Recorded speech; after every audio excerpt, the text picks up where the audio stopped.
Bonjour à tous. Euh, J'espère que tout le monde va bien.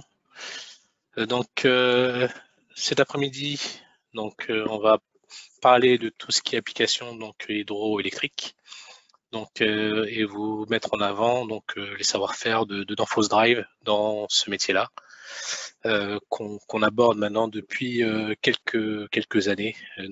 Comme l'a indiqué Antoine, suite au rachat de Vacon par Danfoss, c'est un des métiers qui a été ciblé, où nous avions les produits, le savoir-faire et Danfoss la notoriété. La combinaison des deux a fait qu'on a eu, je dirais, les opportunités et l'envie de se développer sur ces marchés.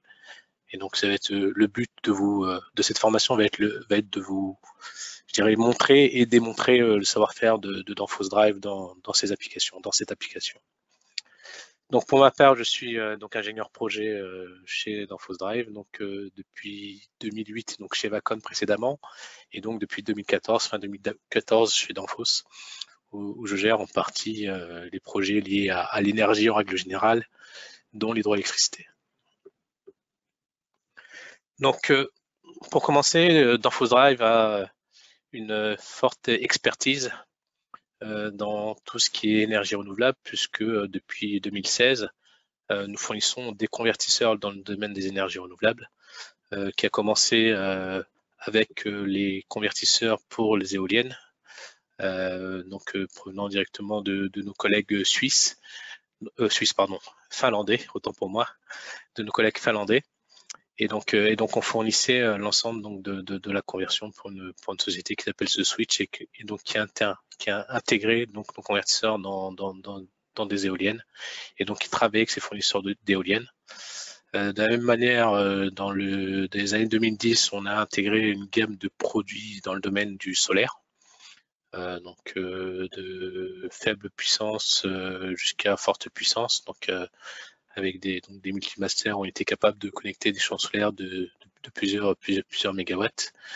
Et en particulier également, il y avait donc la société Danfoss a également produit fabriqué des produits solaires, donc Danfoss historique si je puis dire, et qui a depuis été revendu à SMA. Donc les produits SMA aujourd'hui forte puissance sont des produits Danfoss Drive également. Nous sommes développés également dans le domaine du stockage d'énergie depuis début des années 2010, 2012-2013. On a eu la chance d'avoir un fabricant de batteries sur le territoire qui a voulu créer des systèmes de stockage d'énergie, et donc faire des réseaux îlotés ou couplés en report de production avec du solaire ou de l'éolien. Et donc on a cette expertise, je dirais, de la machine tournante, donc avec l'historique de Danfoss Drive et de tout ce qui est intégration, connexion au réseau avec les différentes discussions, les différentes normes qu'il faut respecter au niveau de la connexion du producteur, du consommateur, pardon, du fournisseur du réseau, donc Enedis en l'occurrence lorsqu'on est en HTA en France. Et donc pour finir, l'expérience la plus récente, c'est donc également la fourniture de convertisseurs pour des hydroliennes. Et donc il y a un marché qui va devenir de plus en plus important. Donc ce qui est important de savoir, c'est que les fondamentaux de Danfoss sont respectés également dans l'hydroélectricité, à savoir la dépendance moteur. Danfoss Drive ne fabrique pas de moteur, et donc on est capable de piloter n'importe quel moteur génératrice du marché. Donc aussi bien des génératrices asynchrones, des génératrices synchrones à aimant permanent, des génératrices synchrones à excitation séparée, et également des génératrices qui pourraient être en moyenne tension, et donc en les pilotant via des transformateurs élévateurs. Donc une autre chose qui est importante, c'est de pouvoir s'adapter ou se connecter à n'importe quel type d'automatisme. Et donc on intègre de base sur nos convertisseurs des bus de terrain ouvert du marché, la connexion aux bus de terrain ouvert du marché qui permet de venir se connecter sur n'importe quel type d'automate du marché. Donc on va voir les différentes applications en hydroélectricité. Donc on va commencer par une des applications les plus courantes, c'est l'application en convertisseur de fréquence 4 cadrans, donc à savoir régénératif. Et donc la première question qui vient à l'idée, c'est dans quel cas de figure j'ai besoin d'avoir un variateur de fréquence qui soit régénératif 4 cadrans. L'utilité, elle peut venir lorsque vous êtes sur des cours d'eau avec des fortes fluctuations ou de la saisonnalité. Donc ça, c'est un premier critère. Bien sûr, si vous êtes sur des hautes chutes et que vous avez toujours le même débit et la même hauteur, et pas d'intérêt bien sûr à avoir de la vitesse variable. Le deuxième cas de figure où ça va s'appliquer, ça va être lorsqu'on va être sur des turbines dites simple réglage. Donc des turbines qui ont soit des pales fixes, soit des directrices fixes, et donc qui ont un seul organe de régulation. De la même manière, lorsque vous êtes sur des turbines double réglage, il n'y a aucun intérêt de mettre de la vitesse variable dessus, puisque le double réglage des pales et des turbines permet, je dirais, de réguler de façon cohérente et avec des rendements qui sont bons. Essentiellement, on va s'adresser également à tout ce qui est basse chute. Donc c'est dans ces cours d'eau, généralement, dans ces basses chutes qu'on va retrouver des turbines Kaplan, qui sont essentiellement celles qu'on pilote avec les convertisseurs. Donc le but de mettre de la vitesse variable, et on va avoir plusieurs buts. Le but, ça va être l'optimisation de la génératrice. Lorsqu'on est sur de la vitesse variable, on a la capacité de pouvoir faire varier la vitesse et donc la fréquence comme on le souhaite. Et donc ça veut dire de construire une génératrice qui soit pas forcément bobinée avec le nombre de paires de pôles pour se connecter sur du 50 Hz. Donc ça permet une optimisation de la génératrice et d'avoir une construction qui soit plus flexible au niveau de la génératrice. On va avoir également la simplification mécanique de la turbine lorsqu'on va être donc sur des simples réglages, donc avec des pales fixes ou des directrices fixes, où donc on a une partie mécanique qui est moins importante, des organes de régulation mécanique qui sont moins importants et donc une diminution du coût de la machine et du coût de la maintenance de cette machine qui sont associés. Donc amélioration du rendement à faible puissance. Donc ça vient essentiellement des turbines Kaplan qui ont des rendements qui sont relativement faibles jusqu'à 40% de la puissance. Encore une fois, je parle de lorsqu'on est sur du simple réglage. Lorsqu'on est sur double réglage, encore une fois, il n'y a pas d'intérêt. Mais lorsqu'on est sur du simple réglage, on va avoir des rendements qui sont relativement faibles jusqu'à 40%, 30 ou 40% de la puissance de la turbine. Et au-delà de 30 ou 40% de la puissance de la turbine, on arrive sur le plateau de rendement. Et donc le but de la vitesse variable va être également de pouvoir diminuer la vitesse de rotation de la turbine pour être sur ce plateau de rendement maximum, même en étant sur des puissances qui sont plus faibles. L'autre avantage qui est lié, ça permet de turbiner tout au long de l'année, à savoir lorsque vous êtes sur des machines qui sont fixes connectées au réseau, vous pouvez turbiner tant que vous avez un certain débit et donc une certaine puissance, mais en deçà d'une certaine puissance, le fait que la machine tourne à la fréquence réseau, donc vous n'avez plus la possibilité de rester connecté, donc vous devez découper la machine. Lorsqu'on est sur un variateur de vitesse, le fait de pouvoir diminuer cette vitesse permet de continuer à turbiner, même si la puissance à fournir n'est que de quelques dizaines de kilowatts.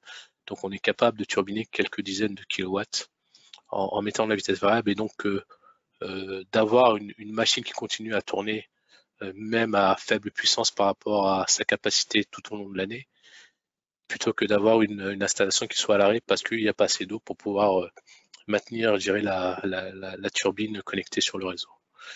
Et le dernier point est non négligeable, puisqu'on va voir que c'est un point important, c'est la gestion de la puissance réactive au niveau du point de livraison, donc au niveau du fournisseur Enedis, puisque par construction, les variateurs ont la capacité de faire donc une puissance active, donc un COSFI 1 sur le réseau, mais en pilotant donc le redresseur actif, donc l'AFE, on va avoir la capacité de pouvoir faire une tangente phi plus ou moins 4, ce qui est demandé généralement dans vos applications de hydroélectrique, mais qui est plus généralement demandé dans tout ce qui est production d'électricité avec connexion au niveau HTA.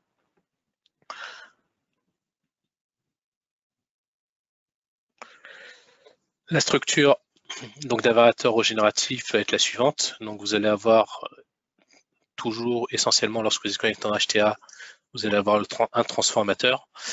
Petit aparté, vous avez la possibilité de vous connecter également en HTB, pardon, HTB, autant pour moi, en BT. HTB, ça fait un peu haut en tension. En BT, vous avez également la possibilité de vous connecter en BT.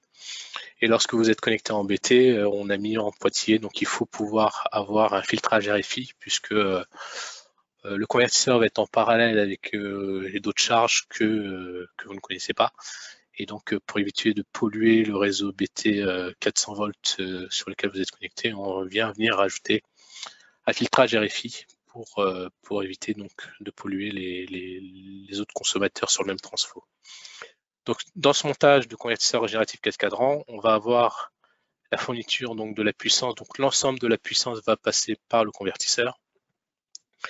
Et donc, avec cette technologie AFE, donc redresseur active, on a des taux de distorsion harmonique en courant, donc THDI inférieur à 5%, et donc qui respectent parfaitement les arrêtés du 23 avril 2008, par exemple, pour l'arrêté qui est en HTA de qualité de réseau et harmonique. Et donc on a un convertisseur, donc une technologie qui permet de respecter ces prérogatives, de respecter ce que demande le fournisseur du réseau. Le deuxième point important, ça va être la possibilité donc de réguler donc ce bandeau fixe, puisque jusqu'à encore un passé récent, ce qui était demandé, c'était de réguler une valeur fixe. Donc au moment de la demande de raccordement, le fournisseur du réseau vous indiquait quelle était la valeur de bandeau, donc de tangente phi à avoir, qui pouvait varier donc de 0,4, moins 0,4 à plus 0,4. De plus en plus, et sur les dernières demandes de raccordement, on a une autre imposition, une autre possibilité plutôt qu'une autre imposition qui est donnée par Enedis, c'est de pouvoir faire une régulation de la tension HTA et donc de pouvoir réguler la tension au point de livraison plutôt que d'avoir un bandeau fixe. J'y reviendrai quand on parlera des fonctions StatCom ou compensateur statique un peu plus loin dans la présentation, mais c'est des choses qui bougent et sur lesquelles on a des solutions à proposer.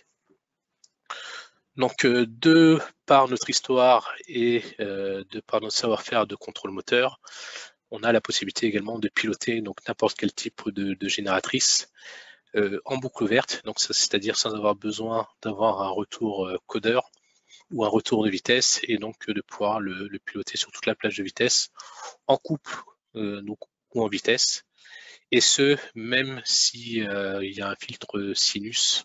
Donc un filtre sinus, c'est un filtre que l'on rajoute en sortie du convertisseur pour transformer le signal haché, donc la MLI en sortie du convertisseur, en un signal sinusoïdal. Le fait de pouvoir mettre ce filtre sinus a un intérêt sur des applications, sur des installations qui ont des fortes longueurs de câbles, puisque au lieu de mettre des câbles blindés, vous avez la possibilité de mettre des câbles qui soient non blindés, et donc avoir un gain, je dirais, financier et une facilité d'installation qui est plus importante en rajoutant ces filtres sinus dans le convertisseur. Et il y a un intérêt également, effectivement, toujours quand il y a des longueurs de câbles, plus importantes, plus les longueurs de câbles sont importantes, plus le gain est important. L'autre point qui est ajustable sur cette configuration 4 cadrans, c'est le hacheur des freinages. En fonction du contrat de connexion, vous avez des impositions soit de rester connecté un certain temps, soit de déclencher en instantané en dessous d'un certain niveau de tension.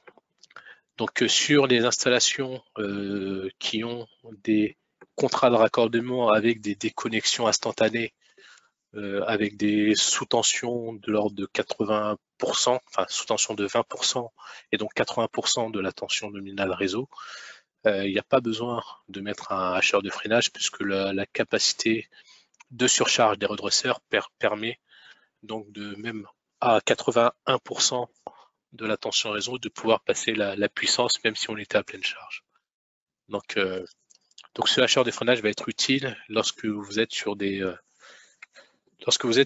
types de contrats qui nécessitent de rester connecté et donc avoir un LVRT ou un FRT, donc de pouvoir maintenir la production et la reconnexion sans déclenchement. L'autre point également qui est variable, c'est le contacteur en sortie, puisque lorsque vous êtes sur des applications avec génératrice à aimant permanent, vous avez une tension qui est proportionnelle à la vitesse. Et donc, dans le cas de figure où le variateur ne contrôle plus, où il y a un déclenchement ou un arrêt de l'onduleur côté génératrice, si vous n'avez pas de système de déconnexion, vous restez connecté à la machine. Et donc là, vous avez des vitesses d'emballement ou des tensions d'emballement qui peuvent aller jusqu'à 2, voire 2,5 fois la tension nominale, ce qui n'est pas capable, la conversion, le variateur électronique en règle générale n'est pas capable d'encaisser. Donc voilà pourquoi ce contacteur est utile dans tous les systèmes avec des génératrices à aimant permanent. Le deuxième type de convertisseur qu'on est capable de fournir, c'est des convertisseurs dits lanceurs. Donc ça va être des convertisseurs de cadran, donc dans le sens où on va fonctionner que en mode moteur, toujours avec tout type de moteur triphasé. Et donc ce mode lanceur va avoir pour but de prendre la génératrice donc à la vitesse à laquelle elle tourne ou de 0, puisque en fonction des installations, vous pouvez avoir un vannage qui est plus ou moins étanche et donc avoir des génératrices qui, même sans que la centrale soit démarrée, tournent à une certaine vitesse. Donc on a un système de reprise au vol intégré au variateur qui permet de récupérer la génératrice à une vitesse donnée pour l'amener à la vitesse de synchronisme sur le réseau et connecter la génératrice sur le réseau. Donc pour ce faire, on a besoin, lorsqu'on est sur des fréquences de rotation supérieures à 50% de la fréquence nominale, de rajouter un hacheur de freinage pour pouvoir dissiper l'énergie au moment du couplage, puisque vu qu'on est sur généralement des fortes inerties, quand la machine tourne de façon plus rapide, on a une tension générée qui est plus importante et donc au moment de la reprise au vol, on a nécessité d'avoir un hacheur de freinage pour dissiper cette énergie liée à l'inertie de la machine au moment de la reprise au vol pour pouvoir ensuite l'amener à la vitesse de synchronisme. Donc ce mode lanceur permet de synchroniser tout type de machine sur le réseau électrique.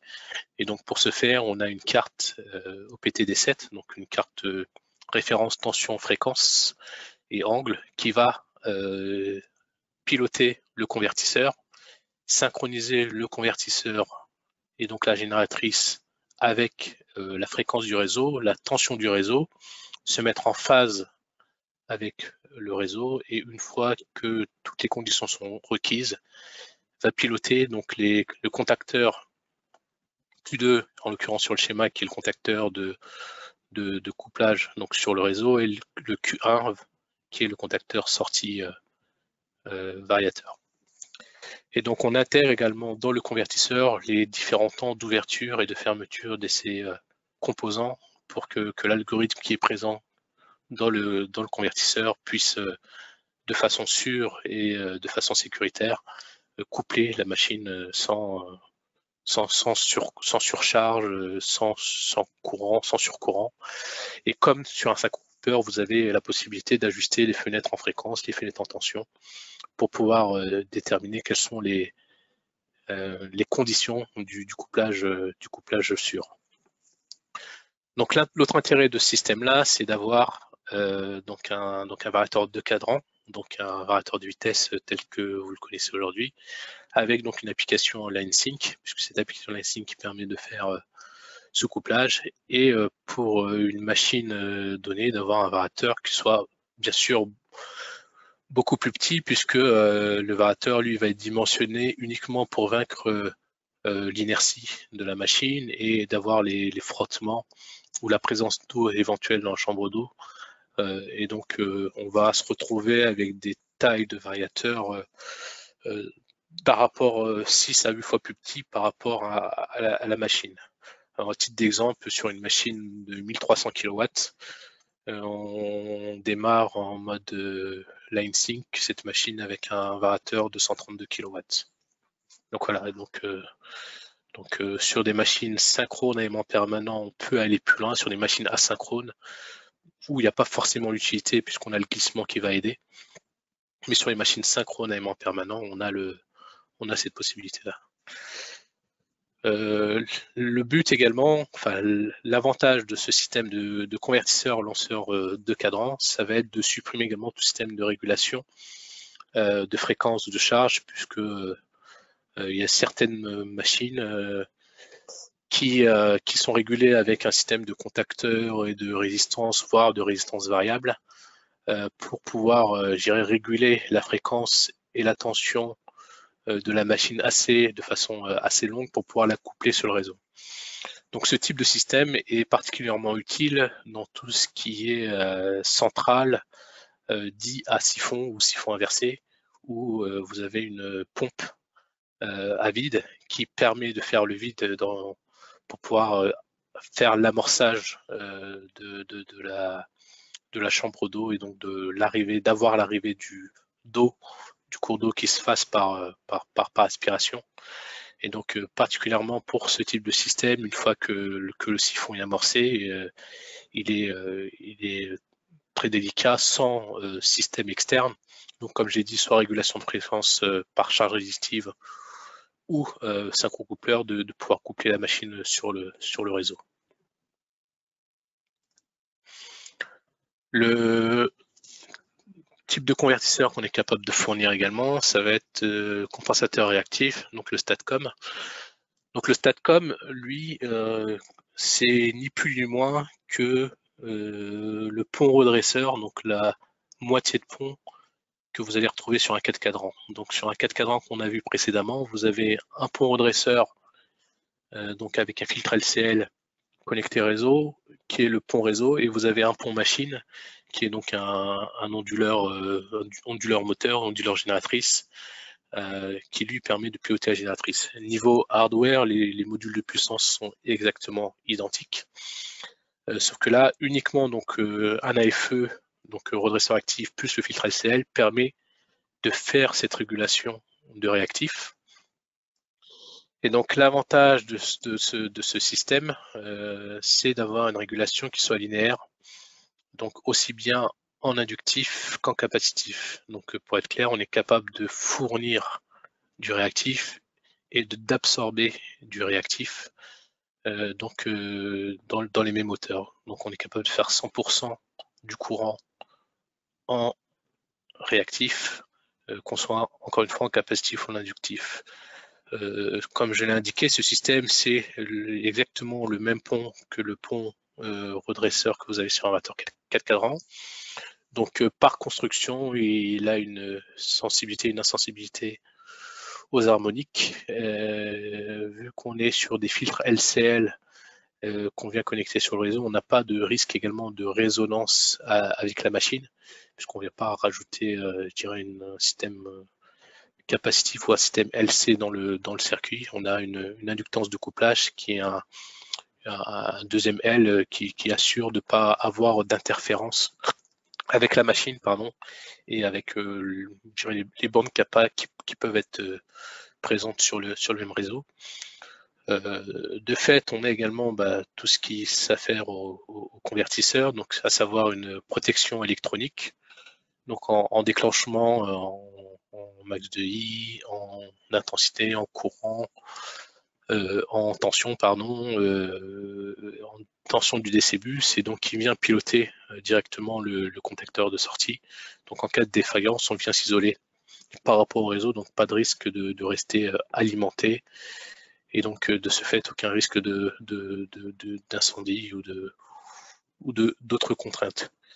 Autre chose qui pousse ce type de solution, c'est les coûts, puisque les coûts de ces installations en conversion étaient jusqu'à présent, je dirais, importantes par rapport à ce qui pouvait se faire traditionnellement sur des batteries de condensateurs, même si on n'a pas tout à fait les mêmes fonctions, je vais y revenir. Mais on a vu aussi bien dans l'hydroélectricité que dans d'autres applications, puisqu'on est très présent dans tout ce qui est industrie et infrastructure, des nouvelles contraintes qui sont arrivées suite aux défaillances qu'il y a pu avoir sur les batteries de relevage de COSFI, avec des contraintes de renforcer ces batteries de condensateurs par des inductances, par exemple, ou des demandes de mettre ce type de composants à l'extérieur du bâtiment ou dans un bâtiment dédié, ou voire de rajouter des systèmes d'extinction automatique ou de détection d'incendie, donc qui font que les coûts globaux de ce type de solution, pour certaines installations, pas toutes bien sûr, sont devenues plus importantes.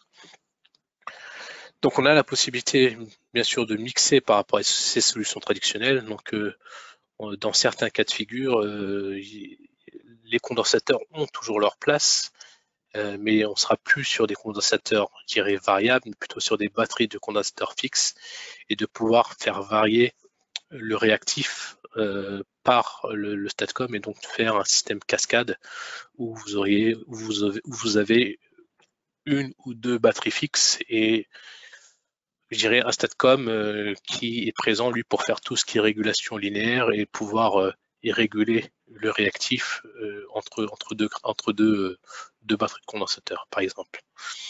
L'avantage de cette solution, c'est qu'elle est évolutive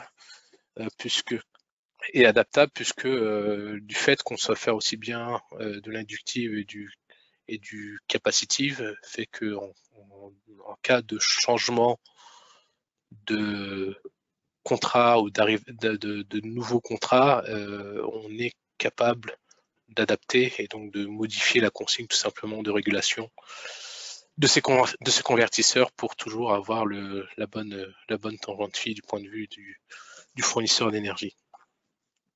Autre point qui est un point à ne pas négliger, c'est la possibilité également, avec ce type de solution, d'optimiser les caractéristiques constructives de la génératrice. Ça veut dire quoi? Ça veut dire tout simplement que aujourd'hui, lorsqu'on est sur une machine synchrone à excitation séparée, la machine est dimensionnée pour pouvoir faire la puissance active, mais également pour pouvoir faire la puissance réactive. Et donc, en termes de courant, puisque c'est ça qui compte, en termes de courant, la machine est surdimensionnée puisqu'elle doit pouvoir fournir aussi bien la puissance active et réactive. Le fait de pouvoir mettre un STATCOM permet d'optimiser la machine et de construire une machine qui soit dimensionnée uniquement que pour fournir la puissance active, donc COSFI 1, et de pouvoir réguler la puissance ou la tangente phi au niveau du point de livraison via ce système de STATCOM.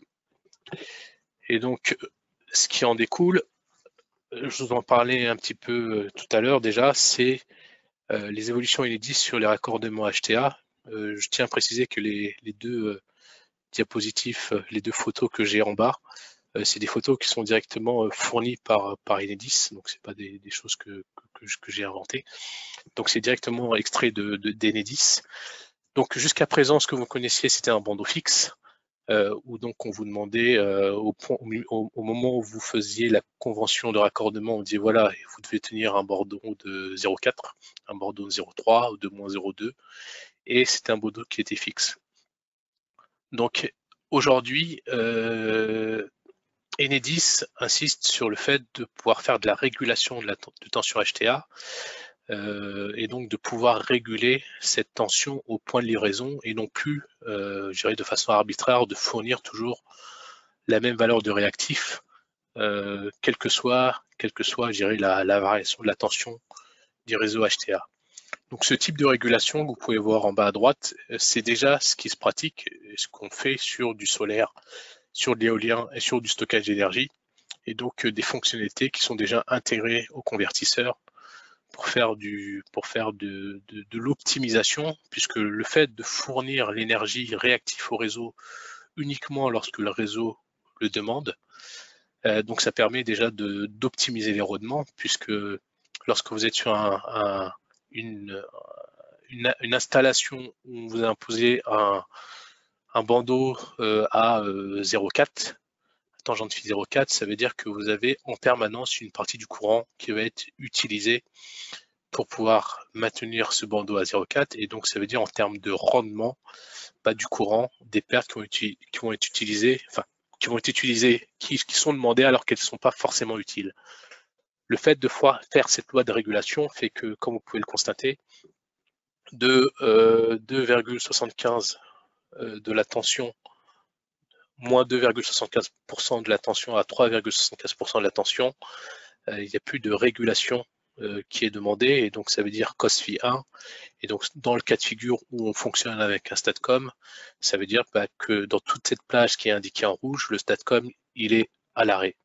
Donc ça veut dire que au niveau des rendements de la station, de la centrale, il n'y a pas d'impact au niveau, le statcom n'impacte pas au niveau rendement de votre station. Le point qui est important également, c'est le raccordement, puisque aujourd'hui, sur les demandes de raccordement, vous pouvez indiquer ou pas si vous avez la capacité de participer ou pas à la régulation de la tension. Le fait d'indiquer que vous avez la capacité de participer à cette régulation de tension fait que vous pouvez avoir potentiellement des coûts de raccordement qui sont moins élevés, et également surtout des durées de travaux qui sont moins élevées, puisque on va pouvoir raccorder la centrale au point le plus propice ou le moins éloigné. Et de ce fait, ce qui est important à distinguer, donc qui vient également encore une fois source Enedis, c'est le fait d'avoir l'absorption de puissance réactive permet d'éviter de renforcer ou la création d'ouvrages HTA entre 10 à 30% des cas. Donc ça veut dire 10 à 30% des cas, en ayant la capacité de faire du réactif, vous allez pouvoir avoir, comme je l'ai indiqué, une baisse potentielle des coûts, et surtout du coût de raccordement, j'entends, et une durée de travaux qui va être plus limitée. Donc s'il y a besoin de précision, bien sûr, on ne l'a pas précisé, mais à la fin, on aura une session questions, donc notez bien toutes vos questions, et s'il y en a à la fin, on y répondra le mieux qu'on peut. Et donc, pour finir, je dirais, on a le mode qui est le mode hybride, donc hybride avec un S, parce que on va être capable de mixer les trois modes que je vous ai montrés précédemment, donc le mode lanceur, le mode statcom, donc fourniture des réactifs, et le mode 4 cadrans. Donc avec ce convertisseur hybride, donc ce convertisseur 4 cadrans, on va être capable de faire l'ensemble des fonctions, donc avoir potentiellement l'ensemble des avantages que j'ai présenté précédemment, je vais y arriver. Et donc dans cette version-là hybride, on a en plus de l'optimisation à faible puissance, comme je l'ai indiqué sur la partie 4 cadrans. Donc lorsque vous êtes à faible puissance, on a la possibilité donc de faire du 4 cadrans, donc de fonctionner avec un convertisseur 4 cadrans. Donc là, c'est la photo le schéma que vous avez à droite. Donc l'ensemble de la puissance active passe par le convertisseur. Donc on pilote la génératrice donc en 4 cadrans, donc l'ensemble de la puissance passe par le convertisseur. Et lorsque on a assez de puissance pour être sur le plateau de rendement de la génératrice, et donc assez de débit, donc assez de vitesse, on n'a plus forcément besoin du variateur. Je dirais même que le variateur restant sur la ligne, on va avoir les 3-4% de rendement du variateur qui vont continuer à être là. Et donc on a la possibilité d'utiliser la fameuse application LineSync qui fait le mode lanceur, et donc qui permet de coupler la génératrice directement sur le réseau lorsqu'on n'a plus besoin de la variation de vitesse. Donc ça va permettre d'optimiser comme lorsqu'on est en 4 cadrans, donc sur la partie basse de la courbe, et ça va permettre d'optimiser également la station, donc lorsqu'on est sur la partie haute de la courbe, puisqu'on va pouvoir économiser de ce fait, en connectant directement la génératrice sur le réseau, d'économiser le rendement du convertisseur. On ne va pas l'économiser à 100%, mais une grande partie, puisque le convertisseur, lui, va rester connecté sur le réseau pour continuer à faire cette fameuse régulation du réactif et donc profiter des fonctions STATCOM dans le pont redresseur pour pouvoir réguler le réactif et en même temps que la génératrice va fournir l'ensemble de la puissance active. Donc dans ce système, ça permet d'optimiser bien sûr la taille du variateur, puisque si vous avez une machine qui fait 1000 kW, si vous avez décidé que vous avez que la moitié de la puissance qui passe par le variateur et qu'ensuite vous passez directement à la génératrice sur le réseau, bah, vous n'êtes plus avec un variateur de 1 MW comme c'était le cas précédemment, mais vous passez avec un variateur de 400 à 500 kW qui va pouvoir fournir uniquement la puissance active lorsqu'on est connecté à la génératrice, et ensuite lorsqu'on va être bypassé. Lorsqu'on va le bypasser et donc utiliser, mettre directement la génératrice sur le réseau, donc fournir la partie STATCOM. Donc de la même manière, on va avoir la suppression du synchrocoupleur, la diminution ou la suppression des batteries de condensateurs, donc en fonction bien sûr du dimensionnement qui est fait. Donc la fourniture du réactif, même lorsque la génératrice est en vitesse fixe, donc c'est ce que je viens d'énoncer. Et la possibilité d'ajouter ce type de système à des installations existantes qui ont déjà, je dirais, un synchrocoupleur et tout ce qu'il faut pour produire en autonome. Donc rien ne s'oppose au fait de rajouter donc un variateur 4 cadrans pour pouvoir turbiner, je dirais, tout au long de l'année, et de pouvoir également optimiser les rendements lorsque la saisonnalité ne permet pas d'être dans des rendements corrects au niveau de la turbine. Le deuxième point également, ça va être la possibilité de remplacer les convertisseurs uniquement en vitesse variable, puisqu'on connaît un certain nombre d'installations qui sont en vitesse variable, puisque les calculs ont été faits à l'époque qui indiquaient que la variation de vitesse avait tout son sens. Sauf qu'à l'usage, on s'aperçoit que 70%, 80% du temps, le variateur est à fond et au taquet. Et donc, c'est-à-dire que 70% ou 80% du temps, bah, le rendement du variateur, donc les 3-4% de rendement dont je vous ai parlé, bah, ils sont toujours présents. Donc, on a la possibilité également de venir rajouter, de venir remplacer ce type de variateur par un variateur dit hybride, et donc où on va utiliser le variateur lorsqu'il en a besoin, donc les 20 ou 30% du temps comme je l'ai indiqué dans mon exemple, et les 70% du temps, 80% du temps, bah de pouvoir faire sans, et donc d'avoir le maximum du rendement de la génératrice. Donc en résumé, vous avez l'ensemble des fonctions, donc les fonctions lanceurs, donc deux cadrans, donc uniquement pour synchroniser sur le réseau, fonction lanceur pour compensation, donc là on va être en 4 cadrans, donc avec la possibilité de raccorder sur le réseau et de faire une régulation donc de la tension au niveau HA ou de la tangente phi, et le mode lanceur, compensation, réactif et production, et le mode hybride que je viens de présenter. Dans également les applications hydroélectricité, on va avoir des machines à excitation séparée. Donc on a des convertisseurs capables de piloter ces excitations, donc en courant continu. Et donc ça se présente comme un variateur de fréquence, sauf qu'on ajoute un soft DC-DC, donc avec des self-DC.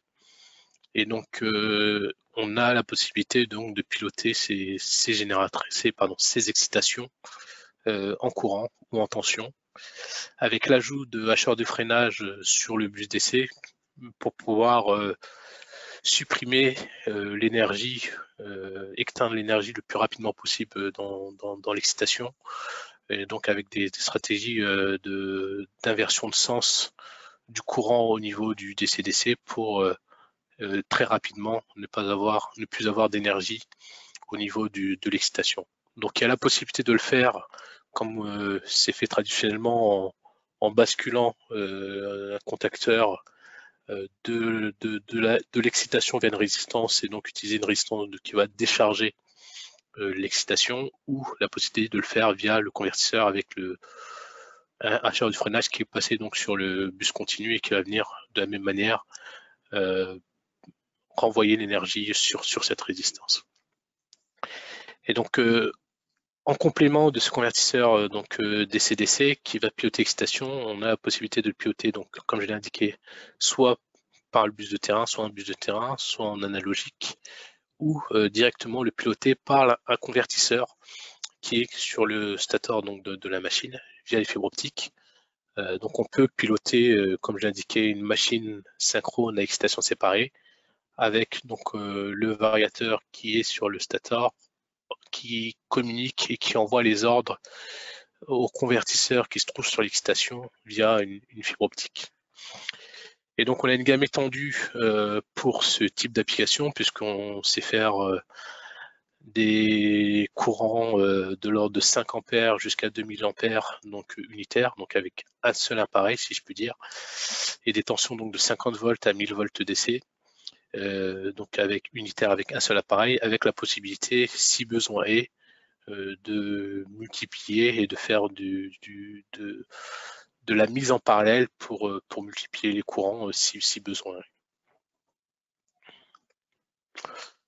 Donc pour ce faire, toutes les fonctions que je vous ai présentées jusqu'à présent, on va utiliser la gamme Vacon NXP, donc qui est une gamme qu'on utilise dans toutes les énergies renouvelables. Donc c'est cette gamme-là qu'on utilise dans le solaire, dans l'éolien, dans le stockage d'énergie. Et c'est cette même gamme qu'on va retrouver dans les métiers de l'hydroélectricité. Donc avec des convertisseurs au refroidissement air ou liquide, avec des modules soit à intégrer, soit en armoire, donc prêt à l'emploi. Un des gros avantages de cette gamme-là, c'est d'avoir une seule carte de contrôle qui pilote, qui est la même, pardon, la carte de contrôle est la même pour toutes les tailles. Donc ça veut dire que des systèmes qui sont développés pour quelques kilowatts, quelques dizaines de kilowatts ou quelques centaines de kilowatts, on est capable de les dupliquer à des niveaux de puissance beaucoup plus importants. Et donc ça permet de pouvoir faire des démonstrateurs pour valider des pilotages, puisque il y a certains clients, je l'entends étant de la technique, qui le croient seulement quand ils le voient. Donc le fait d'avoir des convertisseurs, je dirais, de plus faible taille, permettant de valider et de démontrer fonctionnellement que ça répond aux besoins, permet d'ensuite assez simplement ou assez facilement de passer sur des systèmes plus forte puissance. Donc en résumé, on va avoir une gamme de 230 volts AC à 690 volts AC, de puissance unitaire donc de 0,37 kW, donc on démarre très bas jusqu'à 2 MW unitaires, refroidissement air ou eau, en C+, donc variateur classique ou AFE 4 cadrans redresseur régénératif, avec des applicatifs dédiés, donc des applicatifs LineSync pour pouvoir faire du couplage, des applicatifs AFE pour pouvoir faire le réactif, des applicatifs générateurs également pour pouvoir piloter tout type de machine, une carte de synchro intégrée donc qui permet de piloter le réactif ou de pouvoir se synchroniser sur le réseau, tous les filtres, je dirais, nécessaires pour piloter correctement vos moteurs, les génératrices, puisqu'on reste dans les basiques de la vitesse variable qui est notre métier, et donc aussi bien des protections en DVDT, des protections en sinus ou des protections en mode commun pour éviter je dirais, d'avoir de piquer paliers ou d'avoir des courants de paliers qui circulent dans la machine. Et toute cette gamme-là, la gamme NXP, on est sur une gamme d'une durée de vie d'une quinzaine d'années. Les seules pièces d'usure, je dirais, des variateurs refroidissement eau étant les ventilateurs qui sont remplacés tous les 5-7 ans. Et ensuite, le banc de condensateur qui se trouve interne dans le convertisseur, où là, on a une durée de vie de l'ordre d'une quinzaine d'années et qui peut bien sûr être plus faible en fonction des conditions dans lesquelles fonctionne la machine. Mais généralement, dans l'hydroélectricité, on n'est pas trop embêté puisque il y a généralement du volume et fait généralement plutôt frais. Donc c'est des bonnes conditions généralement pour les condensateurs. Un point important chez Danfoss, c'est le service, puisque on a aujourd'hui des partenaires de service qui sont répartis partout sur la France, sur les Maghreb également. Et donc ces partenaires de service sont le bras armé de Danfoss pour tout ce qui est partie service et ont l'expertise pour faire l'ensemble des mises en route, les dépannages, les maintenances. Après, faut pas se cacher, sur des applications très spécifiques telles que l'hydroélectricité, ça va être encore, je dirais, en partie drivé, en grande partie drivé par Danfoss Drive. Mais sachez qu'on a une quarantaine de techniciens et ingénieurs disponibles sur toute la France pour assurer le service donc au nom de Danfoss. Une particularité, une chose qui est très importante dans tout ce qui est génération d'énergie ou power génération, c'est la partie service et la partie extension de garantie qu'on est capable de mettre en face, puisque en cas de casse ou en cas de dysfonctionnement, c'est tout de suite des pertes d'exploitation et donc des pertes financières. Et aujourd'hui, dans Danfoss Drive, de par la qualité des produits et la qualité du service, on est capable de proposer des extensions de garantie jusqu'à 6 ans. Donc vous allez me dire 6 ans, mais qu'est-ce que couvre l'extension de garantie? On a différents types d'extensions de garantie. On a une garantie standard donc, qui est 18 mois, donc 12-18 mois, donc 12 mois après mise en service et 18 mois après livraison. Et donc on a une extension de garantie qui est une extension de garantie dite standard, où là vous allez avoir pièces et main-d'œuvre qui sont inclus dans la garantie, par contre pas le coût de transport et des garanties sur site. Et ensuite, celle, de mon point de vue, qui est la plus adaptée et la plus appropriée dans tout ce qui est métier de hydroélectricité, ça va être l'extension de garantie sur site, où donc là, on peut aller jusqu'à des extensions de 72 mois, et donc d'avoir de la réparation sur site, de coût des pièces de rechange, de coûts de transport également qui sont pris en compte jusqu'à une limite donc de 1 000 € par cas de service, et le coût de travail sur site. Donc cette extension de garantie permet d'avoir une tranquillité de l'installation, l'assurance d'avoir son installation garantie et fonctionnelle pendant une période de 6 ans. Et je sais que c'est quelque chose qui est très important dans le domaine de l'électricité, puisque c'est des investissements qui peuvent être importants lorsqu'il y a défaillance ou lorsqu'il peut y avoir défaillance. Donc c'est une tranquillité qu'on est capable de proposer. En plus de ça, de cette capacité de service qu'on a, nous avons des échanges et des stocks rapides qui sont disponibles donc en usine, donc à Gracine, où on a je dirais tout type de pièces et de variateurs qui sont stockés 24/24 avec possibilité de faire partir en taxi-colis. Et donc avec une visualisation, je dirais, en temps réel de ce qui est disponible, de ce qui n'est pas disponible au niveau de l'usine. Nous avons en plus de ça la possibilité de faire construire en mode pompier, si je puis dire, à savoir on a un code de production d'urgence en cas de défaillance ou en cas de remplacement demandé rapidement. On a la possibilité par exemple de fournir un 2 MW en 48 heures ouvrées. Donc ça, c'est des choses qu'on est capable de faire, qu'on a déjà mis en place également, qu'on a déjà faites en France. Donc voilà, c'est des choses qui sont très appréciables pour, encore une fois, garantir le fonctionnement et garantir le fait que l'installation tourne et produit.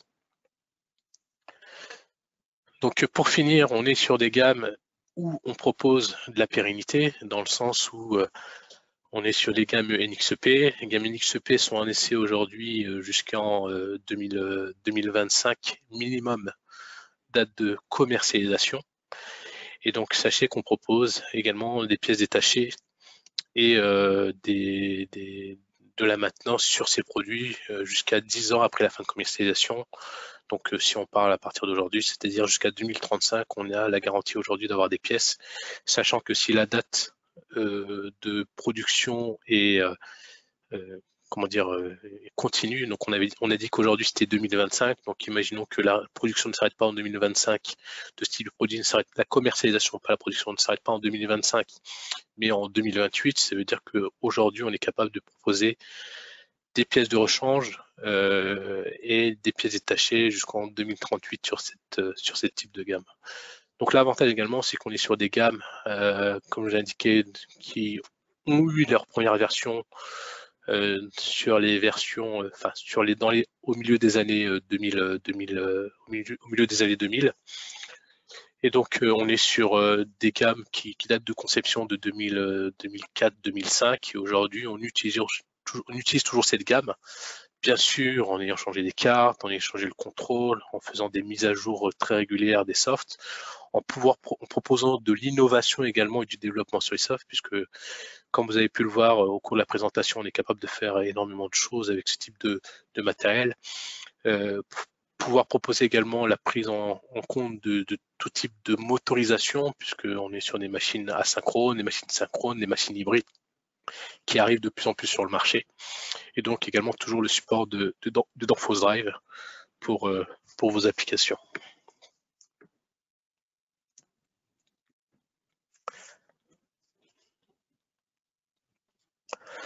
Donc pour finir, j'ai mis une liste des références. Donc comme vous pouvez voir, c'est une expérience pour nous qui a commencé avec le rachat, donc en fin 2014 de Vacon par Danfoss, le temps de structurer et d'aller voir et de comprendre le marché de l'hydroélectricité et de pouvoir proposer des solutions. Donc on a fait les premières installations en 2016 et donc depuis régulièrement on fait des installations tous les ans en lanceur de cadran, en convertisseur 4 cadrans. Et de plus en plus, ce que je vois apparaître, comme je vous l'expliquais avec donc les nouveaux systèmes de régulation de tension au niveau HTA, ça va être tout ce qui va être convertisseur STATCOM et donc la fourniture de réactifs.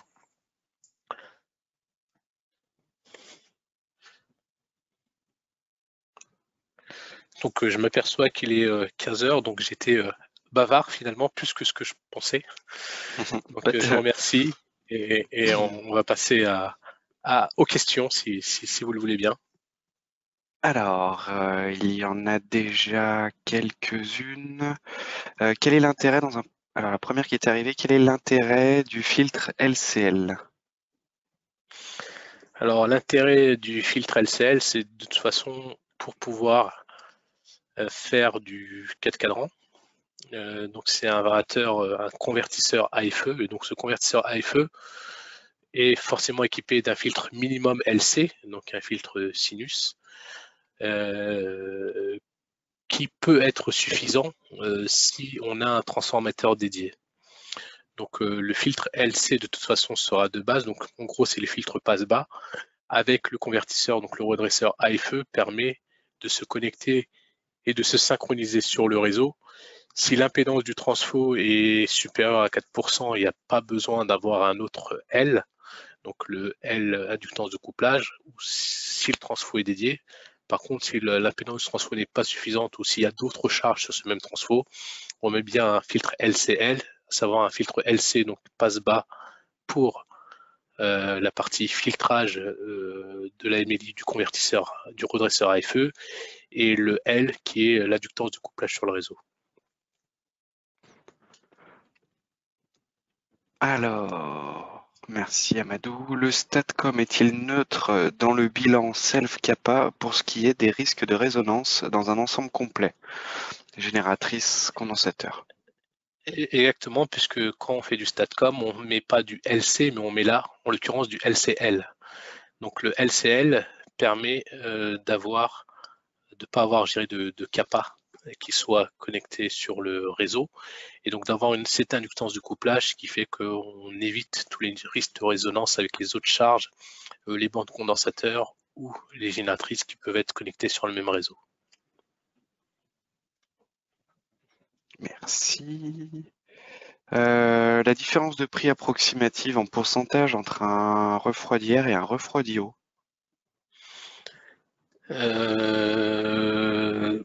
Pascal, t'es là? Oui, alors en fait, le refroidi-eau peut être un petit peu plus cher au droit du pont de puissance, mais il faut analyser les solutions globales entre le pont de puissance, l'échangeur qui sera nécessaire sur un refroidi-eau ou le système de refroidissement, et l'équivalent d'un refroidi-air, puisque en fonction des installations, il peut y avoir besoin d'un système ventilé ou climatisé. Donc généralement, le refroidi liquide peut être un petit peu plus coûteux, mais apporte des facilités sur l'entretien dans certains cas. Donc majoritairement, aujourd'hui, on déploie plus du refroidi-air parce que c'est d'un abord plus facile aux intégrateurs pour l'installer. Mais voilà, donc il y a un surcoût sur le refroidi liquide, mais qui est analysé au droit de la solution globale.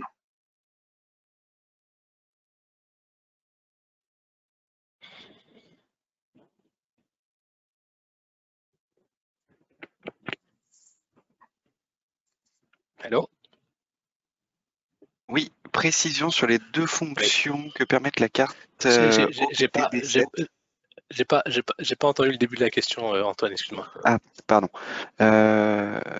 Précision sur les deux fonctions que permet la carte OPTD7, synchro et pilotage du réactif.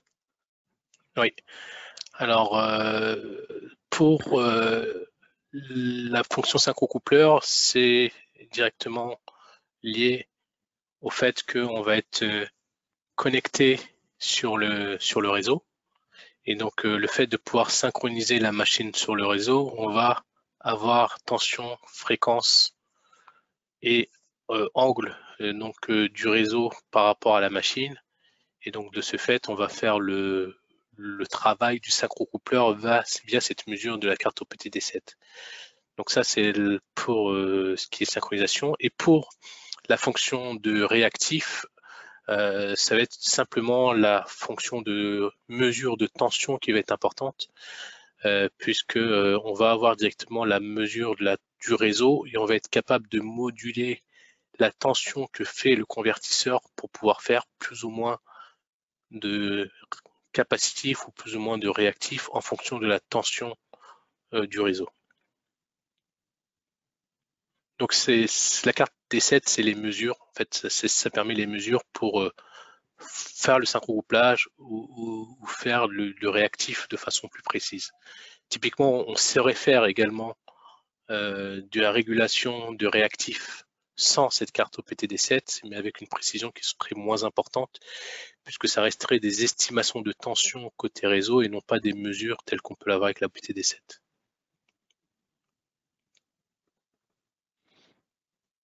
Ok, alors merci pour cette présentation. Alors je comprends que pour optimiser le StatCom, il faudrait que la machine seule soit dimensionnée pour un COSFI de 1. Est-ce vrai? Alors c'est plutôt l'inverse, c'est que le fait d'avoir un StatCom, on va pouvoir optimiser la construction de la machine pour la faire à COSFI 1 et non pas à tangente phi 0,4 tel que c'est fait aujourd'hui, puisqu'aujourd'hui les machines synchrones à excitation séparée, elles doivent pouvoir fournir la puissance active et également fournir le réactif. Le fait de pouvoir mettre un StatCom va faire que la machine synchrone à excitation séparée, elle va pouvoir être dimensionnée à COSFI 1, donc fournir que la puissance active, et que les StatCom, eux, vont pouvoir fournir le réactif seul, et donc permettre encore une fois une optimisation de la machine.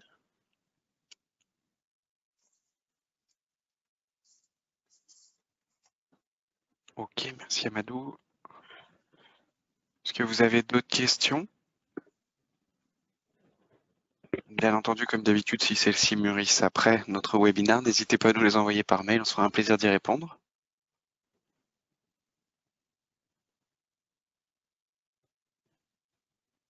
Non? Pas de questions. C'est qu'Amadou, tu as été très clair. Merci encore pour cette présentation. J'espère. De toute façon, n'hésitez pas si vous avez d'autres questions ou d'autres problématiques, n'hésitez pas à revenir vers nous. On se fera un plaisir d'y répondre et voir quelle solution on peut apporter. Ok, écoutez, merci à tous encore une fois d'avoir suivi ce webinaire. Demain, pour ceux qui ne sont pas en congé, suivant la région dont vous venez, pour ce long week-end de Pâques, on propose encore deux webinaires demain. Le dimensionnement des variateurs demain matin et Amadou à nouveau demain après-midi pour la partie convertisseur intelligent pour la conversion d'énergie, plus réseau et smart grid cette fois-ci. Donc voilà, n'hésitez pas à vous inscrire si ce n'est pas déjà le cas. Vous recevrez la présentation d'ici ce soir ou demain matin. Et d'ici là, portez-vous très bien et encore merci d'avoir suivi cette formation. Merci à tous. Au revoir. Au revoir, bonne journée.